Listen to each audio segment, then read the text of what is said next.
You stop taking those memorable pictures, sometimes joining those groups of old friends that knew you back in the day, and now your smile has changed. These events or gatherings that used to bring you joy, and now they bring you a sense of fear and shame.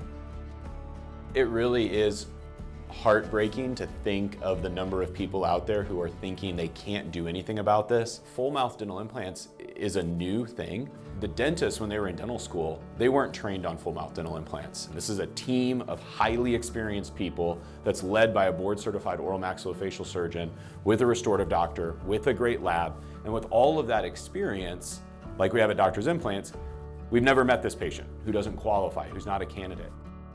I had my failing teeth. I had a lot of compromised teeth. Repairing them just wasn't anything that I wanted to do. I didn't feel it was the treatment plan that I wanted for my future.